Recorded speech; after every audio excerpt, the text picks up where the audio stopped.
হাওড়ার মতো একই ছবি মেদিনীপুর শহরেও।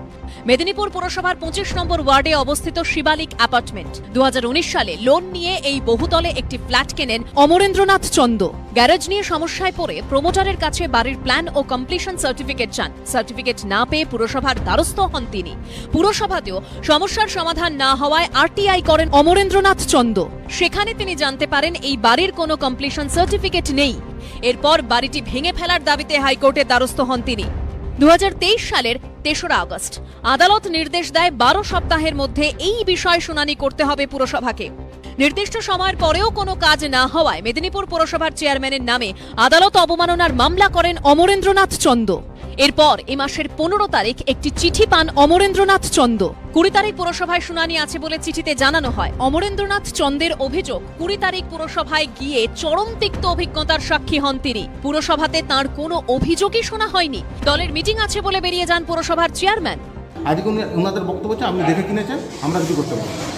পরে রীতিমতো আজকে হিয়ারিং আমাদের কিছুই শোনা হলো না, আমাদের রীতিমতো এখন কি ভাবছেন? তো আমরা ভাবছি এরপর আমরা আবার কোর্টের কাছে যাব, আদালতের কাছে যাব, মহামান্য আদালত এরপরে বিচার চাইবো যে এটার একটা সুষ্ঠু কিছু একটা বিচার করুন। যদি আমাদের উপর ভেঙে পড়ে তাহলে কি আমরা কোথায় যাবো? আমাদেরকে ওই 5 লাখ টাকা ধরে এবার আমরা মরতে যাবো ওখানে?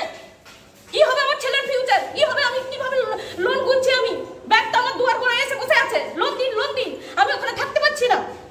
অমরেন্দ্রনাথ চন্দের অভিযোগে মান্যতা দিয়েছেন পুরসভার শুনানিতে উপস্থিত বিরোধীরাও।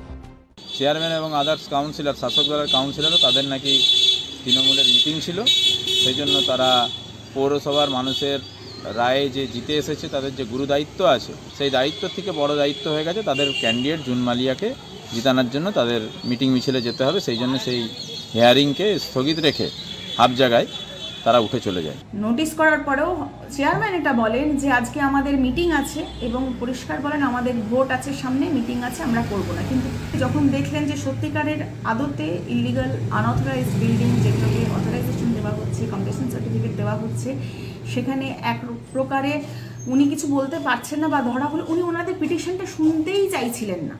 এই নিয়ে মেদিনীপুর পুরসভার চেয়ারম্যান সৌমেন খানের সঙ্গে যোগাযোগ করা হলেও তিনি কোনো প্রতিক্রিয়া দিতে চাননি। অমরেন্দ্রনাথ চন্দ